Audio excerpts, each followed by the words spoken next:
I'm crying over man. here. It was a devastating weekend for me, Josh Allen, and the entire Bills organization as a whole. It really was. I cannot believe that Buffalo lost to Kansas City. They didn't deserve it.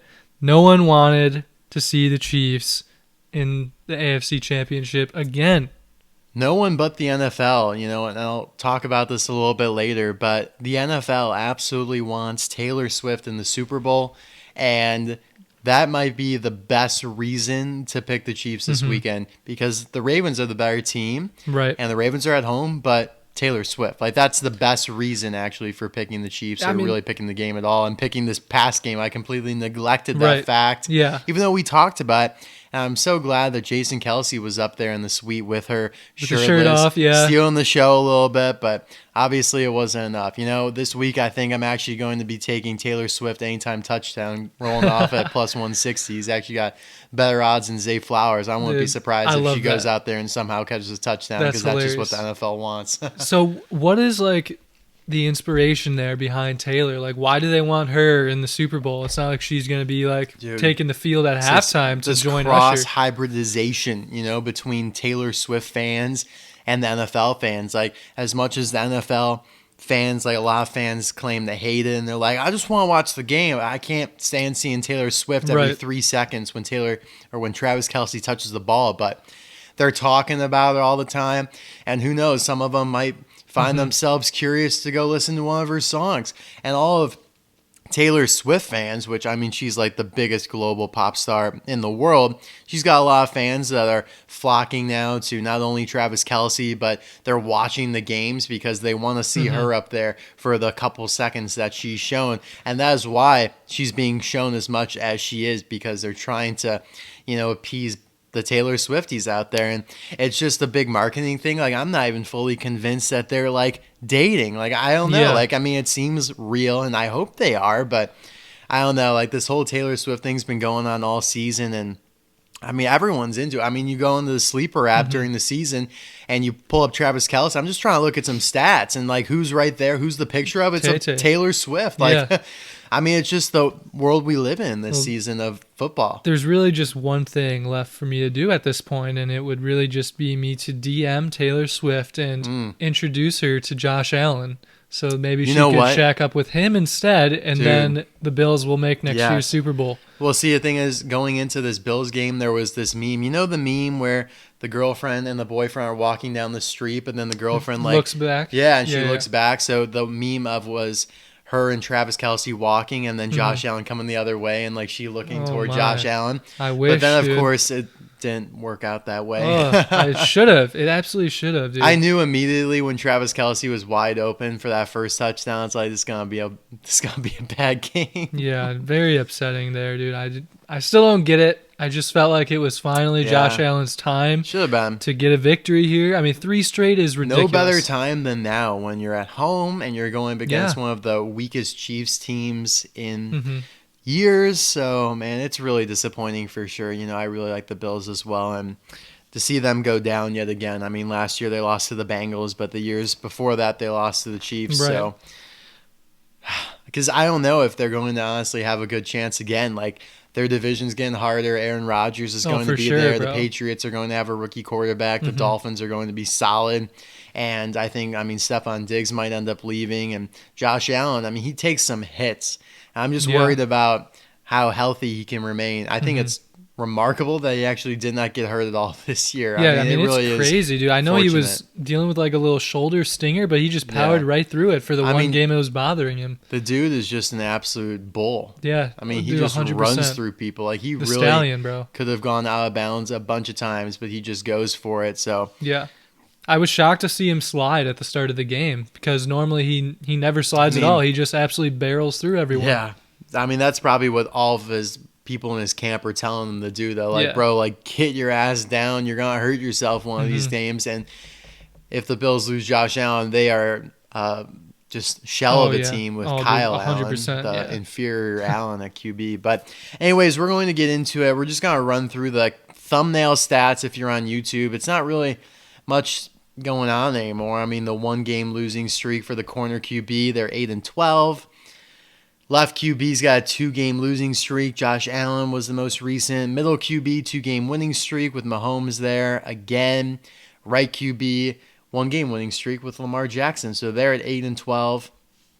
Now I have some predictions here. For the current thumbnail? I actually would like to predict every one. So did you still... Oh my God. Did you do 4 again with the 4 remaining QBs? Yes.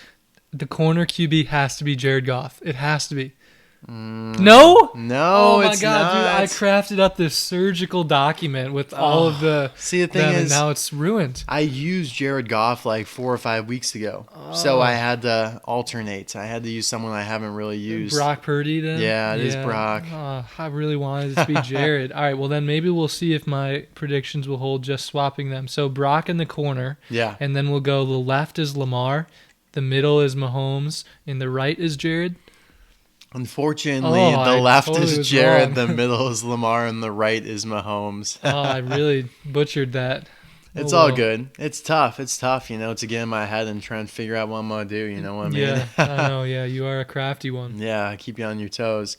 But getting off of that, we're going to run through the divisional round, recap what happened through the 4 games. Houston at Baltimore. Really thought this would be a better game.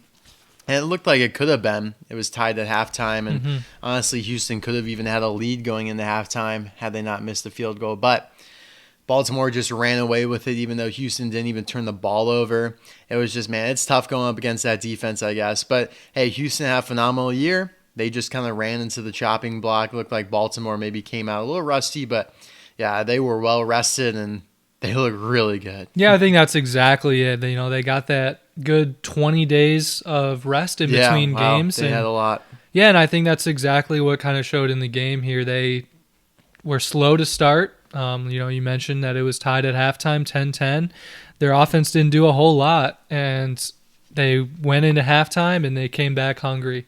And they just really put the pounding on Houston, and I'm glad that Houston was able to hang with them at least for the first half. Yeah. But I mean, their offense didn't do anything the whole game. I mean, they got the kick return for a touchdown. Right. Otherwise, it would have been even really ugly. Yeah, I mean, it was ugly. I mean, their offense. I really thought they were going to be able to keep it closer. I really felt that they could cover a 10-point spread, but I mean, me too. Lo and behold, I chose the wrong big boy spread to bet on this week. Yeah, I know. Very frustrating there, but yeah, at least they're going to have a good season next year. I feel much more optimistic about their prospects with CJ Stroud, and it's cool that it's a rookie head coach too.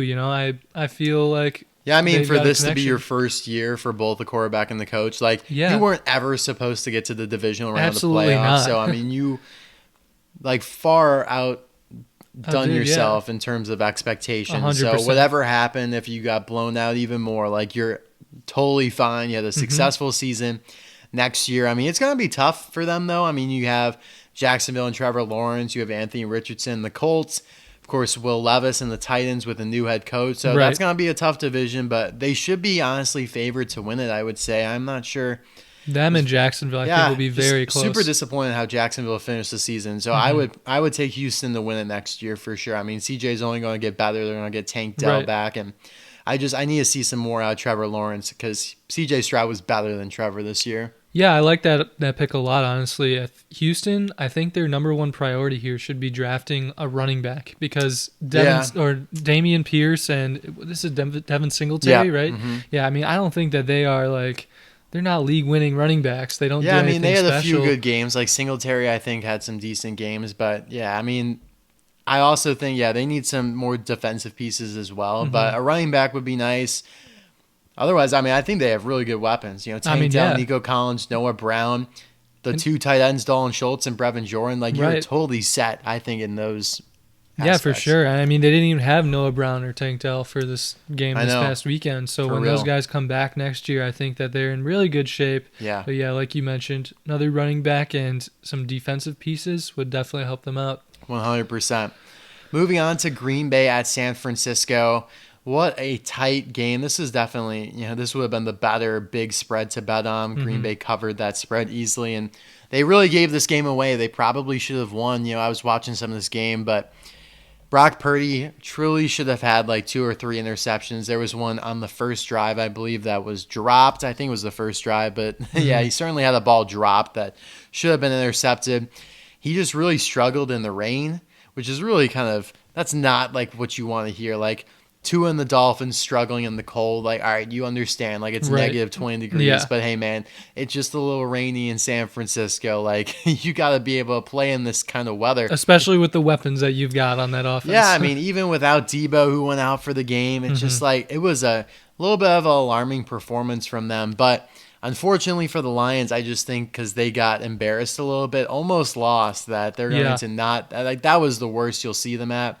And since Green Bay didn't get it done, I don't think you're going to be able to get them at that low point this upcoming week. And, man, if Green Bay won this game, Detroit would have then hosted the NFC Championship game. I think they would have had a really good chance to beat Green Bay at home. Unfortunately, though, for the Lions, they got the worst draw in having to go out to Santa Clara. But, yeah, I mean, Jordan Love having a couple interceptions. The one at the end there was ugly and game-ending for sure. But just like Houston, they punched above their weight.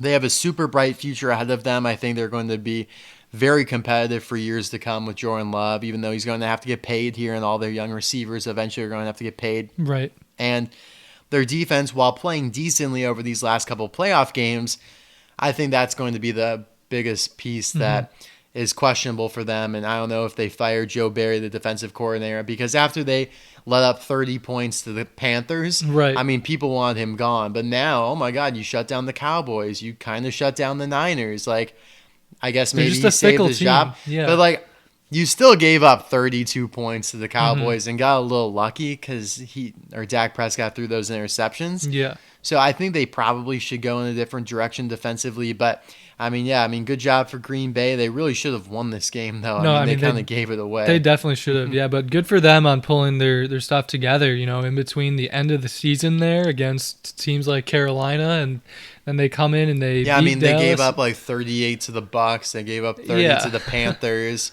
I mean, it was at home against the Bucs too. Right. I mean, that was a bad stretch for them, even though they did beat the Panthers. But yeah, I mean, quite the turnaround. They're facing the top teams in the league, and the Cowboys and the 49ers. They got so hot. They got so hot. Jordan Love looked really great these last few weeks, and even though he threw that interception, I think he played great over those last couple games. Yeah, for sure. Yeah, I'm interested to see what kind of offseason moves they make as an organization. I really don't love Aaron Jones as their running back anymore. I think he's getting. You think so? I think he had some big games these last couple of games. He did, though. But I think he's a little too injury prone for.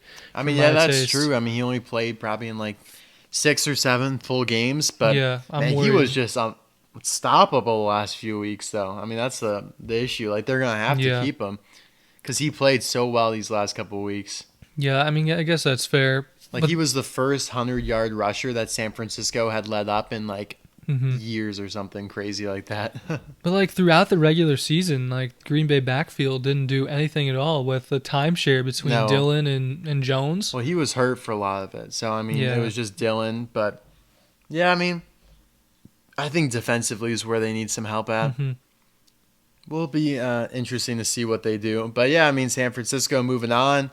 Would have been super disappointing if they didn't. That would have been a humongous failure to their season. Brock Purdy would have caught a lot of flack for losing this game because he really didn't play that well. He didn't have any turnovers, but he did not play that well in this game. Yeah, I mean, I totally agree, and I honestly would like to see I would prefer to see the 49ers face Detroit as opposed to Green Bay facing Detroit. I mean, we've seen Green Bay face Detroit twice already this year. My thing is, I really would like the Lions to go to the Super Bowl, and I think they would have had a much better chance against the Packers and the Niners. Yeah, for sure. I mean, I definitely want them in the Super Bowl as well. Right, but this is the only – well, yeah, I mean, we got 2 new matchups this week because, I mean, we've had a lot of repeat matchups this playoff season here, but this championship – AFC and NFC Championship will be new matchups. So it'll be interesting to see how those all shake out because Tampa Bay and San Francisco would have been a repeat. Green Bay and Tampa would have been a repeat. I keep hitting my mic here. But, yeah, so that was that for Saturday. Sunday, Tampa Bay at Detroit. Detroit, yeah, kind of like the Houston-Baltimore game in the sense that it was close. at halftime, tied 10-10, 17-17. But then Detroit just kind of ran away with that at the end. Their offense. I mean, Tampa did not want this to become a shootout, and it kind of did. Like, Tampa just could not keep up with Detroit. I will say, at the beginning of this game when Baker threw the interception, Mike Evans, that was more of a Mike Evans interception than it was a Baker Mayfield interception, even though the one at the end was certainly a Baker issue. But Mike Evans having some like uncharacteristic drops and just some like weird deflections. Like that one play, it was so odd. Like it got just bopped up into the air. I don't know, man. Like they all gotta be better. Like that just can't happen. Yeah, I mean that's what the Chiefs receivers are known for. Not I know, right? Not Mike Evans or the Buccaneers crew. That's what I'm saying. Like Mike Evans is one of the best. Like he can't be doing that, and he's had some drops these last few games. Like, oh my God, the amount of balls they dropped against the Eagles last week were horrid. So yeah, I mean it was a good game. I thought. Kind of feel bad for Baker. Like the fact that you throw a game-ending interception or a season-ending interception like on the last play. That is tough. Yeah, it's like I don't know. How do you live with yourself for the entire offseason without being able to prove yourself? Like I don't know. I would really struggle with like my mindset like after that game. Like I would probably be depressed for like a couple months because I was the guy that ruined it for all of us. Well, I'm sure Tyler Bass feels the same way, but we'll get into that in a minute. Tyler Bass as well. But like for even that, I'd be a little bit more chill about because like statistically he's not like, I mean there's like a good chance he were going to miss that field goal, and also the Chiefs very well could have still won the game had he made that field goal. But yeah, that's true. Yeah, I mean with this interception, I just, oh my God, it would kill me. And he still had a great season, though. I mean, at the end of the day, Baker Mayfield played great in the playoffs. I mean, he threw for like 374 yards. Yeah, I mean, he really got hot at the end of that game. Before that interception, I mean, he was throwing dimes down the field to these receivers. I mean, he was playing better than Goff, I thought. I mean, Goff just was doing everything kind of short, behind the line of scrimmage type stuff. And Baker was pushing the ball down the field. Right. So I do have one comment about the end of this game, though, and it really frustrated me when I was watching. So, after Baker threw the interception, there was like a minute and maybe like 40 seconds. When the coach didn't take the timeout? I don't understand that. Yeah, that's exactly what I'm referring to. I mean, this is like the divisional round of the playoffs, a season-ending like situation. Right. I mean, they call a timeout. They punted and can get the ball back with like 30 seconds left. Yeah, I mean, it's like, see, the thing is with this, it's like, to me, you're expecting Detroit, like when you get into a kneel-down situation, like, it's game over. You don't expect the team to mess up a kneel down, right?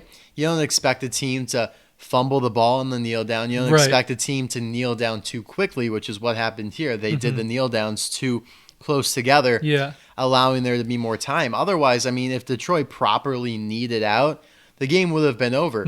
So you're not expecting them to mess up a kneel down, right? You know what I mean? Yeah, I do. At the end, though, he did say, like, there's no sense in prolonging the inevitable. It was basically Todd Bowles' response to that. But I think ultimately, that's a bad thing to say, I think so, too, because at the end of the day, I think he would have taken the timeout if he realized what was going on. But, like, at that point, I get what he's doing. Like, you're upset. Like, your season's over. Like, you don't, at the end of the day, you don't expect them to mess down the kneel down. So you're not, like, looking out for it. Like, it's such a weird thing to happen. I mean, yeah, you have to be more observant. Like someone on the sideline at least has to be. Like someone they've got 100 players on the sideline or plus staff. At least give them a chance. Like with 30 seconds left for sure. I mean, take advantage of that mistake. But it's such an odd mistake that never happens. Like that is so rare. You're not looking out for it. I do want to give Todd Bowles a little bit of slack because he, has been, I thought, like, overly criticized. I mean, he got the team to the playoffs now 2 consecutive years since being promoted to the head coach, and I think he's a good guy. But, yeah, I mean, it's a bad look for sure. It's a bad look. Yeah. All right, the game of the week here. I'll let you start with this one, Dude, I don't even know what I want to say about this one. I mean, were you wearing your Josh Allen jersey? I was, and that jersey had magic infused into it because like Sorcerer. I mean it's literally won for the last like 6 weeks, Josh Allen hasn't lost when I've been wearing that jersey, and I really do feel that the same should have happened, over the weekend. But anyways, that's besides the point. This was really kind of a back and forth game, Buffalo marched down the field, kicked a field goal for the first possession, and that really frustrated me because they they just went nuts. I mean, they drained like 8 minutes off the clock, and they settle for a field goal after getting down to maybe like the 10-yard line or something like that. Yeah, they had some opportunities they needed to cash in. Yeah, they really squandered that one. That should have been a touchdown, and especially in a game of this caliber against the Chiefs, know, you're expecting they're going to score a lot of points. So that touchdown was crucial that they did not get there. See, like the problem is to me with the Bills is like they're scared. Like they were clearly to me scared of the Chiefs and Mahomes because they were like trying to like milk every inch of every play, and the fake punt is kind of like emblematic of that. It's like you did not need to do that fake punt at all. But like you're so scared to give Mahomes back the ball and for him to go score. It's like every play, it's like you're putting the ball out on the line, you're doing things you don't need to. Like you're just kind of like trying to do too much.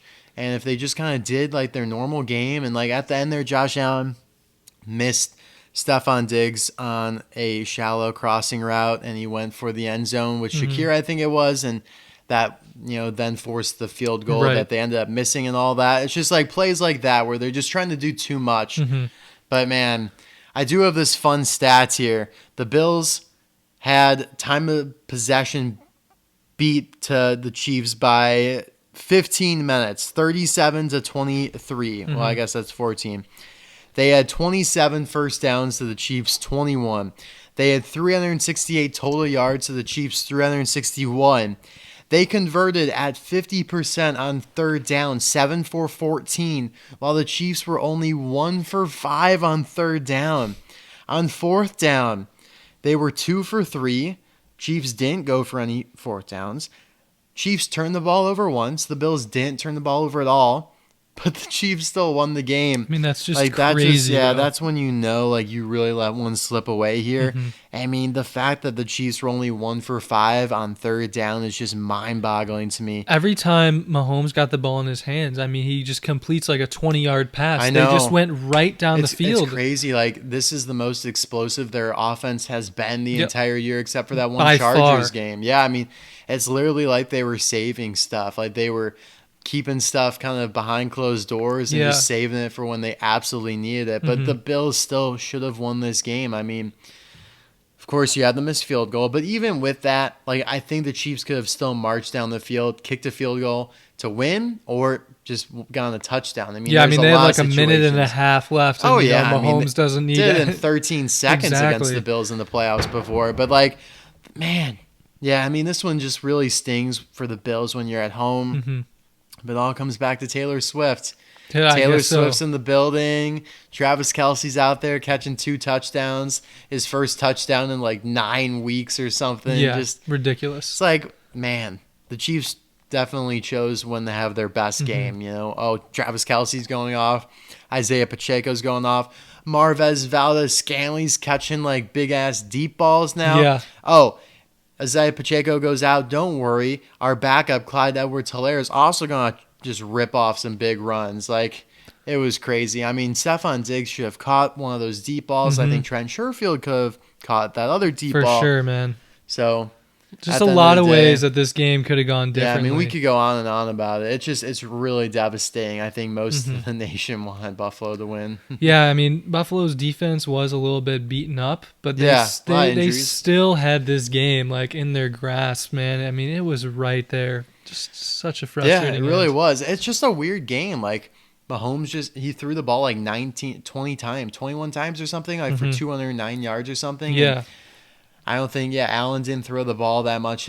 He was weird. Like, he barely had any yards per attempt. He was throwing at like 5 yards attempt, but had a lot of rushing yards, obviously. 2 rushing touchdowns, the one through the air. Great throw and catch on that third down.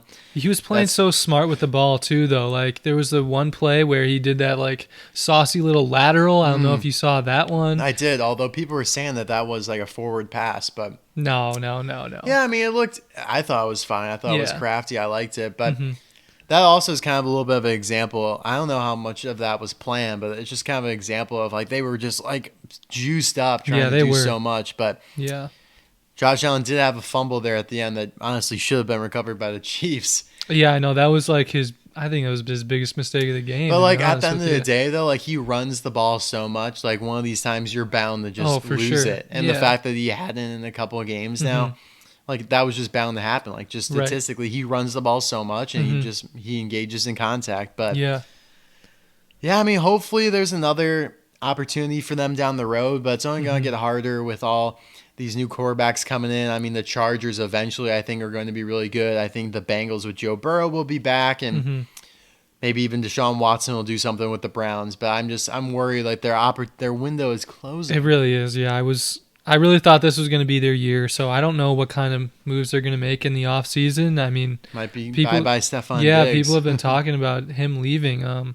I did see one thing. I know this is just a rumor, but they were talking about CD going to the Bills and Diggs going to Cowboys, which, I mean, I don't see why they would do anything like that. I don't see the Cowboys letting go of CD Lamb at all. There's no reason that they would, but I don't know. I thought, back in the day that Diggs and Allen were so tight, and they just did not have that connection in the postseason or the end of the regular season. Diggs has been getting antsy, and he's been getting argumentative, but he can't say anything after this game when he dropped what he should have caught. It was a tough catch, but if you're Stephon Diggs, if you're that guy, you got to catch that ball. Catch. You have to. I mean, Trent Sherfield's I thought was easier, but I mean, they both should have caught it. If Shakir's making that corner end zone catch, then they should have been making that, because Shakir, honestly, he really played well these last few games here. I mean, that touchdown against the Steelers last week was incredible. So just overall tough.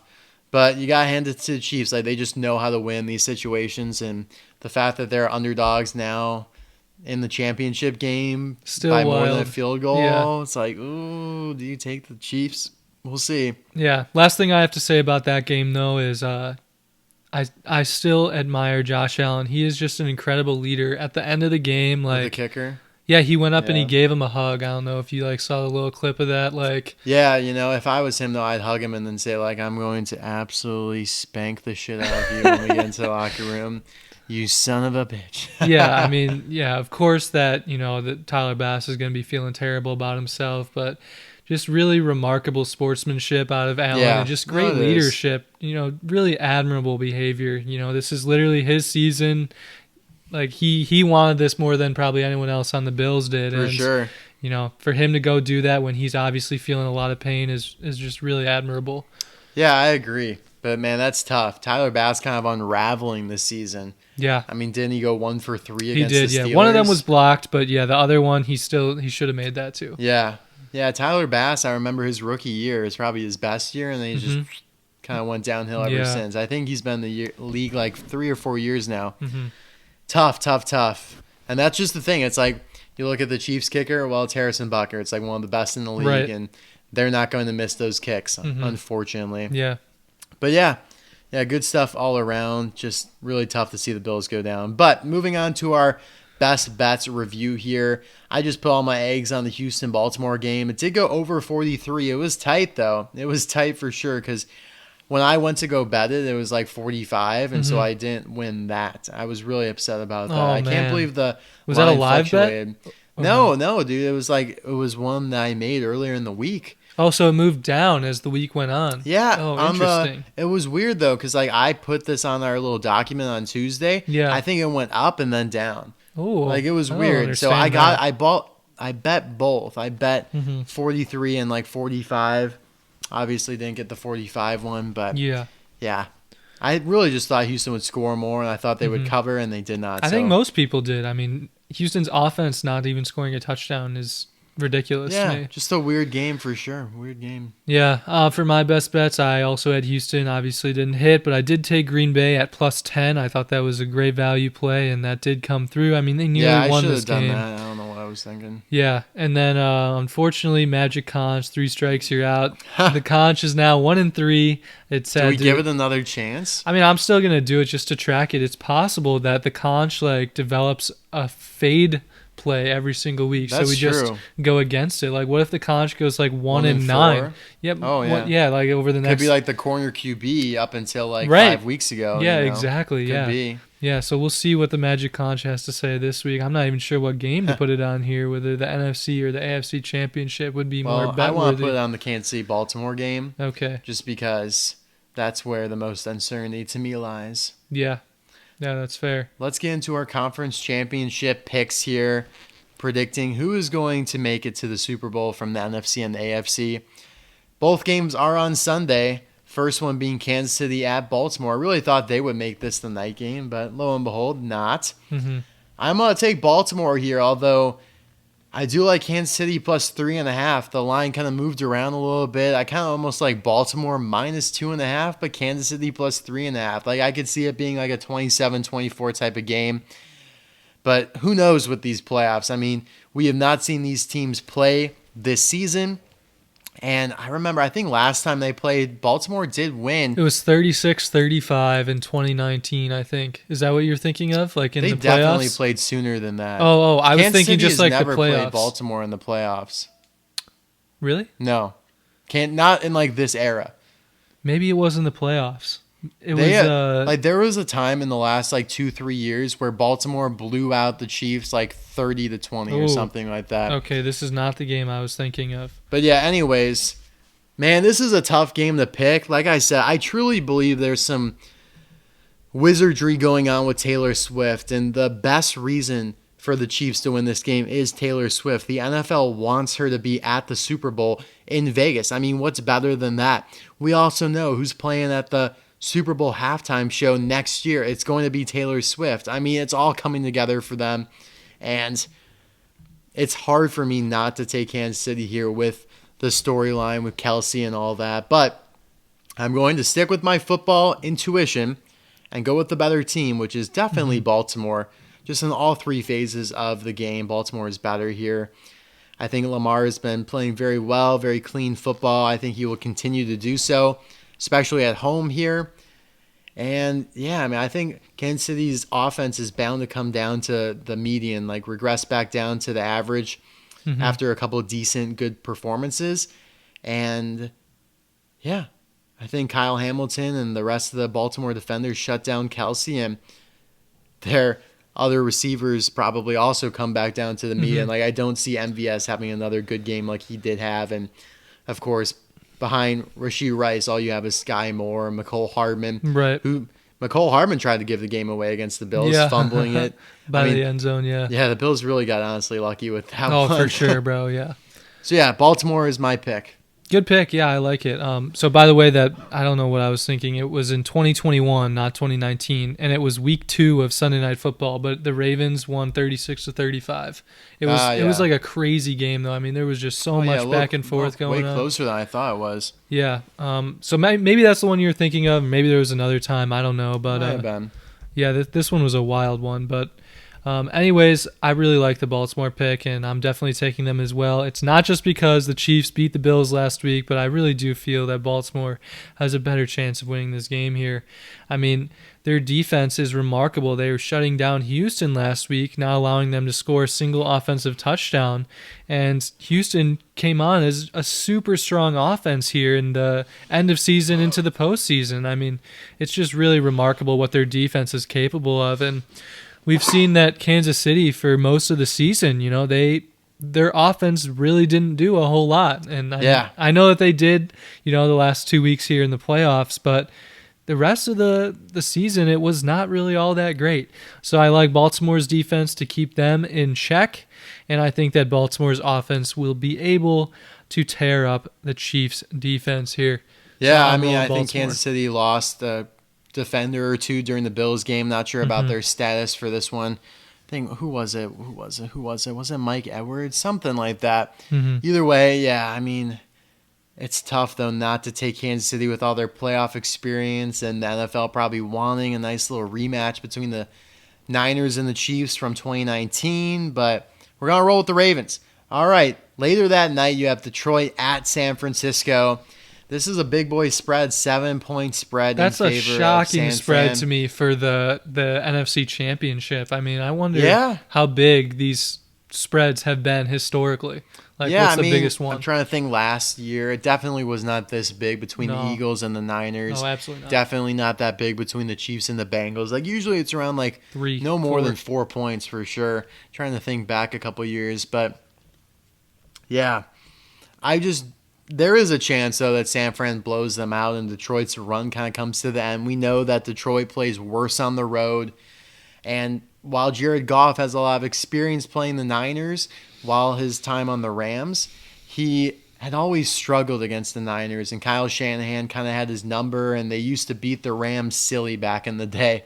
So that what worries me a little bit if I'm a Lions fan here, just because historically Jared Goff has not been great against the Niners, but maybe they're turning a new leaf here and the magical run continues. I would love nothing more than that, but I just think after getting punched in the mouth against Green Bay, San Fran's going to come back and they're going to button down the hatches. I mean, they literally should have lost that game. I think that they kind of are, counting their blessings and are not going to let that happen again here and come out and have a really good showing. I don't know if they win the Super Bowl, but I think they win this game.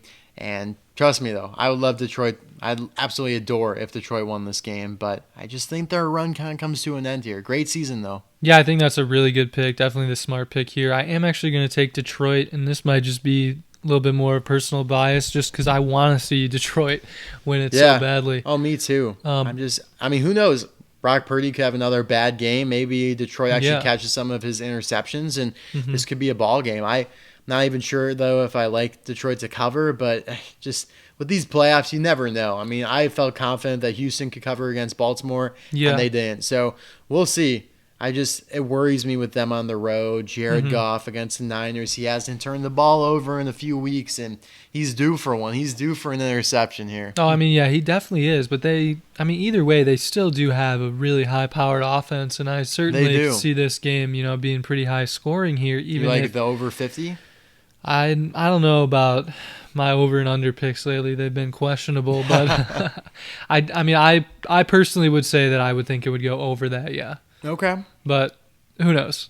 Yeah, I mean, it's tough. I don't think it'll be rainy like it was last weekend in Santa Clara. So I think Brock Purdy will play a little bit better. And I mean, Detroit's honestly, their defense has been pretty poor the last couple of weeks. I mean, they gave up like a combined 700 yards of passing between Matt Stafford and Baker Mayfield. So wild, there is that. I'm excited to see what kind of buffoonery Dan Campbell comes up with for facing San Fran, bro. He loves to come up with these sneaky little plays and just wild decisions. As long as their linebackers check in if they need to catch the ball, or as long as they don't go for a fake punt like the Bills did and get bailed out by a fumble touchback, I think it'll be a fun game either way. I hope Detroit doesn't get blown out. Like, I hope this doesn't turn into like a Jared Goff 19 for 32, 147 yards, 1 touchdown, 2 picks type of game. Yeah, I agree. I could see it happening, though. That's the problem. Yeah. Just because of what happened in the past with them. Like, even with Matt Stafford, like, San Fran just dominates the Rams. I'm just trying to think back to some of their matchups in the past. It's been a while now since... The Rams and the 49ers? Or no, it's been a while since Jared Goff has been on the Rams, and I could think back to their last matchup, but I will say... What was I going to say? Actually, Detroit... played San Fran in their first game under Dan Campbell as head coach, I believe it was, and they got absolutely destroyed. However, Dan Campbell's going to be hungry for a win. Yeah, he could certainly be hungry for a little revenge. But it's such a good story, and I would love to see it continue. Yeah. All right, moving on to our best bets. I'm just going to rattle off mine here, kind of blind squirrel in this. I don't really love any of the lines. Like, as you could kind of tell in my tone, like, I'm just a little bit dubious with everything. I'm just kind of like... having mild opinions on it all. Like, I could see any team winning this weekend, and that's how it should be for the conference championship. So I'm going to go for the most benign bet ever in Harrison Butker over 6.5 kicking points. I just think that Baltimore's defense is that good to be able to stop the Chiefs, but the Chiefs' offense is, pretty solid as well. So kind of me in the middle. Harrison Butker's going to have to clutch up here and kick some field goals, and he'll probably have a couple PATs in there as well. I'm going to make a score prediction for this game. Let's go. Yeah, I mean, didn't I say 27-24? Although you did say that, yeah. That would not hit his over on the kicking, though. So let's go. I mean, it could. It wouldn't, because it would be 3 PATs and 1 field goal. They could get it in a funky little way. They could get it in a funky little way. So let's just go, how about 27...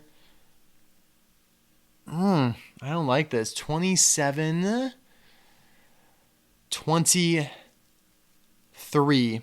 We'll go 27-23. Interesting. But I'm also going to take... Well, see, that doesn't work with my Kansas spread. City plus 3.5. Oh, God, this is tough. Are my picks contradictory? Because I kind of like the over in this game. Oh, my God, whatever. So, all right, so if Kansas City gets to 24 points, though, couldn't they do it with, like... They would have to do it with, like, a 2-point conversion on one of the touchdowns. But yeah, and then they'd have to have 2 field goals and 2 other PATs.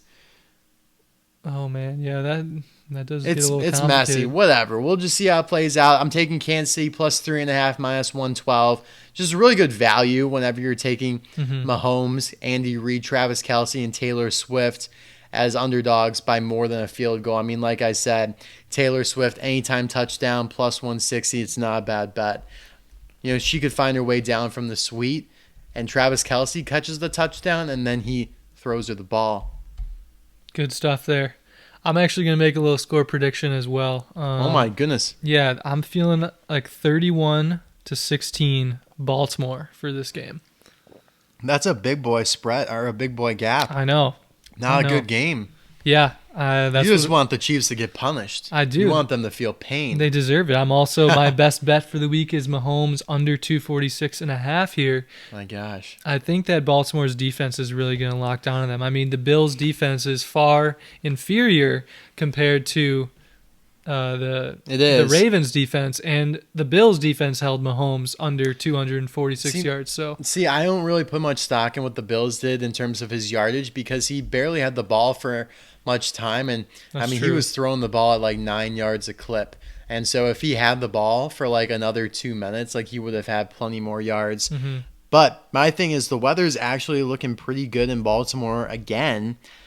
And so I do kind of like there to be some scoring in this game. Yeah, I mean, looks like Sunday. It could be a little rainy, maybe a little cloudy, but it's going to be in the mid-40s, so that's plenty warm. While on Friday in Baltimore, it gets up to 66 degrees. Wow. January 26, Baltimore, Maryland, 66 That's unreal, degrees. Man. Holy cow. That is crazy. So what was your final score prediction for that? Was it 27-24? No, I need to think about this. I'm going to actually roll with...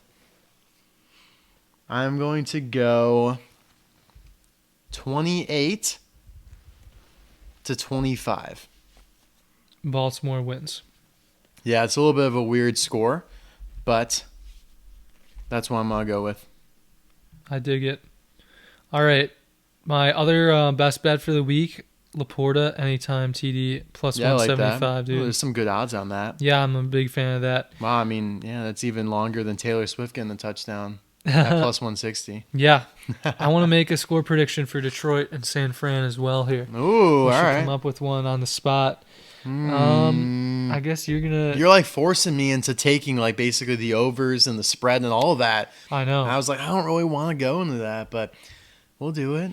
Fine, I guess. What's this one going to be? I think this is going to be a really odd number. I think Detroit is going to have 29 in this game. I kind of like that. Detroit 29, San Fran maybe like a 27, 29, 27, maybe even like a 26. Just a funky little score, actually. So I think you that's like the overs in both of these games. I guess we both like the overs in both the games. Because the over in Kansas City, Baltimore is 44 and a hook. Detroit and San Fran 50 and a hook.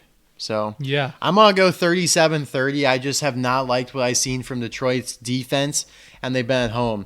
So when they're on the road, I'm quite concerned, honestly. But I am going to give Detroit credit and have them put up 30 points on the Niners. I dig that, man. All right, and that brings us to the Magic Conch bet of the week. So I guess you said to do it on the Kansas City-Baltimore game, right? Yeah. All right, I'm ready 100%. For the Conch to actually tell us underdog or favorite. No more overs and unders, Conch. I'm kind of sick of that. Yeah, maybe it's the way you hold it and caress it. It doesn't like to go over that one side. Maybe not. Polarity, compass type that's stuff. That's possible.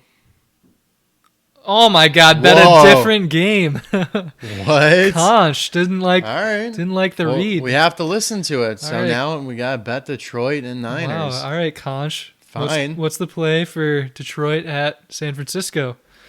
Guess we gotta change that up here. This is suspenseful, man. What if it says bet a different game again? We're going to have to go to like college basketball. God. Oh my God. No. It did. Conch doesn't like any of the reads this week. What do we do? I don't know what that means, bro. I mean, I think that means we got to bet on like the Australian Open or something. The Australian Open? Yeah, tennis. Oh, dude, the Conch is not made for the Australian Open. The Conch is just not cut out for that kind of pressure. Do we listen to the Conch and actually find another game to bet on, or do we just say screw it, Conch? You're betting this game whether you like it or not. I think we gotta say screw it. Like we gotta get a Conch. We need an answer out of you. It's like a magic 8-ball. You know, like you shake it and like if it says like no, like try again later. Like you still like ask it right now. But like, how do we know which game it's referring to now? Well, now we're just back to Kansas City at San Fran. Like it needed. All right. So I'd screw that up. Kansas City at Baltimore. Like I think she just needed some more time to think about the proper play here for Kansas City at Baltimore. That's fair. Come on, Conch. Favorites. Oh, okay. So the Conch likes Baltimore here. You know, that's I think minus 168. So we're gonna not say too bad. Baltimore to cover the spread though. Oh, Magic Conch, Baltimore. What is it? Minus 2.5. It's 3.5. 3.5. All right, so that's what we're gonna roll with for the Conch bet of the week. Yeah, it sounds like 52% of the public agree with the Conch. Alrighty. It's pretty split. Only 28% of people are betting on Kansas City to actually win the game, though. Kind of surprising there. Interesting, yeah. See where the public line's up on Detroit San Fran. They got 52% for Detroit to cover the spread, but only 43% to upset the Niners. Actually, that's way more than I thought. Yeah. The fact that there's way more people betting relative on Detroit to upset the Niners than Kansas City to upset Baltimore is kind of crazy to me. It's probably the entire state of Michigan who's just absolutely going nuts for supporting their team. Yeah, I think gambling's legal up there. And everyone loves the over in this game, even though it had some reverse line movement. Went from 51.5 to 51, according to CBS Sports. That's kind of high, but I guess you have it going under then. No, wait, I'm looking at the wrong game. Yeah, I'm looking at the wrong game. What was the over/under for Kansas City Baltimore? Was it 44.5? Okay, yeah. So I do have overs. Yeah, we have overs, and I guess for me, I like kind of a push on both almost. But yeah, I mean, it's going to be a good weekend. You know, it's going to surprise me. I probably won't bet much this weekend just because it's hard to pick for these games. Yeah, you know, maybe I'll put together a little parlay of some player props. But yeah, it's just really difficult when it comes down to these like high stakes championship games. Right. But that makes for the best experience watching, I'd say. But yeah, we don't have any fan mail, unfortunately. No new fan mail, but we do have to recap last week's fan mail. Yes. So, the one thing I can give myself credit for this week is that you asked me last week if Jimmy is going to go over under 2.5 correct, and I said he's going to go under and get 2 right. You did. And he did get 2 right, however, it's not the 2 that I said. But Jimmy got Baltimore and the 49ers right, Tampa Bay and Buffalo incorrect. Good picks out of Jimmy this week, though. For sure. I mean, he outperformed me. So, yeah, 50%. Yeah, good stuff. And then my dad outperformed everyone this week. He went 3-1. So he had Baltimore, elite. San Fran, Detroit, got Buffalo wrong. And I know he didn't realize that we're not doing starts and sits anymore, but he said start Christian McCaffrey. And maybe for that, isn't your one league still doing the fantasy? They are doing like a playoff thing, yeah, but I'm sure most of our listeners do not do one of those.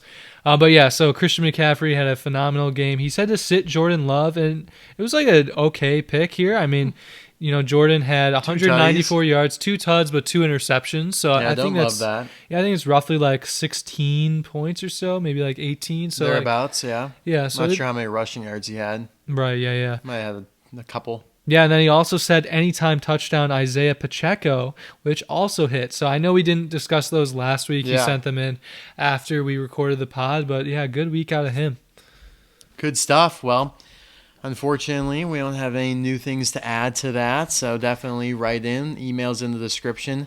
As always, if you're brave enough, we will most definitely read whatever you send us, even if it's inappropriate. Yeah. But yeah, that's all we got. Shortest episode probably ever, 49 minutes currently. Oh, wow. But yeah, I mean, Not a whole lot to talk about. I mean, it's impressive that we still went for 50 minutes recapping just 4 games when we go for an hour and 10 when we're recapping 16 games. We had a deep dive, and we had to go over the Taylor Swift stuff for sure. I think that's a humongous factor. So, as we saw against Buffalo, it's a big factor for sure. Yeah. But yeah, guys, as always, thank you for listening. We appreciate it. We will be back next week for our Super Bowl preview. Yeah, dude, very excited for it. Yep. All right, guys. Bye now.